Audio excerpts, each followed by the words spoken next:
Just tell me first off your overall take on what's going on right now. If we're going to eliminate the state income tax, we need to use some caution. That's my first impression. The bottom line is if you remove revenue, you're going to affect the services that you're giving to citizens. So if we're going to eliminate nearly $4 billion annually, that's represented by collections of personal income tax, then we need to see how that revenue is going to be made up. So that's a big concern, and I think that's going to be a large part of the debate. Now we're seeing that other states have already done that, like Texas and Florida, and what they've done is raise property taxes. Could that be an option that we could be looking at? I think raising property taxes will probably be one of the options that would be on the table. I do know in Texas, a lot of the local governmental bodies, school boards, hospital districts, fire districts, have had to increase millages because they don't have a personal income tax base. So are we now going to let people who own property have to pay more taxes than others? I mean, are we penalizing property owners when we go in that direction? So it's not an easy task when you start talking about taking away the personal income tax without looking at are you going to affect property taxes, sales taxes, or other sources of revenue that we are presently collecting. And this isn't a topic that hasn't been brought to the table before. It's kind of been pushed aside. Do you think, or do you foresee any differences? No, listen, I'll be honest with you. We've had backroom discussions about this, eliminating personal sales tax every time we look at the budget. The problem that we run into is that everybody looks to want to increase the sales tax. And there's a lot of our citizens who cannot bear the cost of an increase in sales tax. We find it to be regressive. Working people, poor people, on proportion, when you increase sales tax, have less money to take home than someone who's making more than minimum wage. So that's not a very good answer. I know, there's some talk now about trying to address this through property taxes. I would like to see more information on it because, like I said, do we penalize now the persons who own property, have them bear more taxes than others in order to deal with the loss of personal income tax revenue?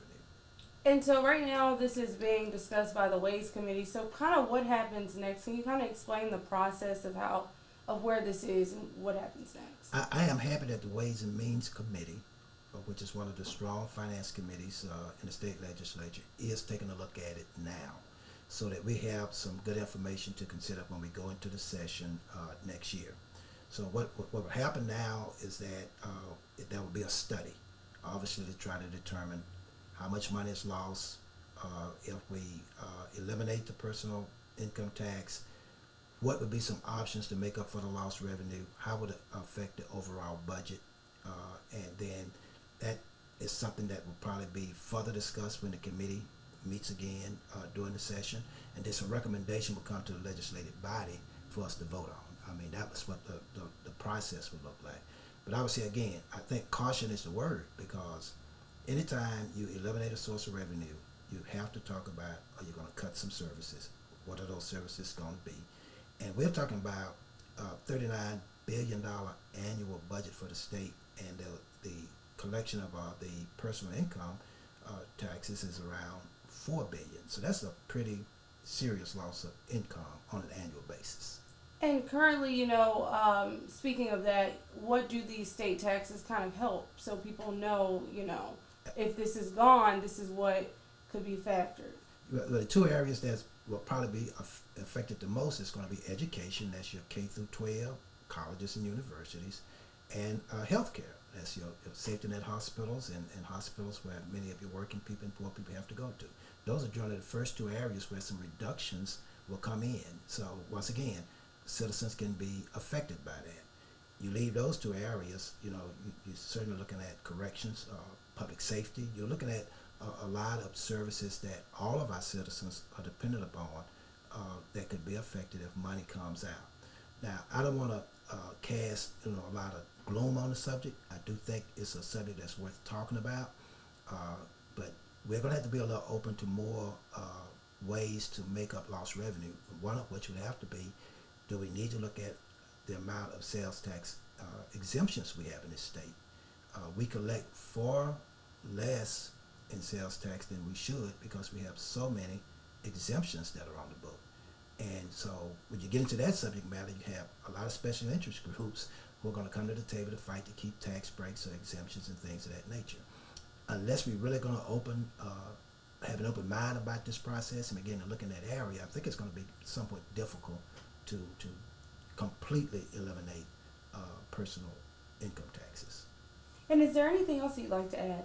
No, I think this is a good subject. I think anytime you can give our citizens some kind of a break on taxes is worth the discussion. I think everybody needs to keep an open mind and let's take a look at it. But at the same time, I think caution is the word. We need to try to be careful that we are not eliminating one area of collection that's going to affect other areas, increase other areas of collection, as well as reduce services that we're trying to give to our citizens.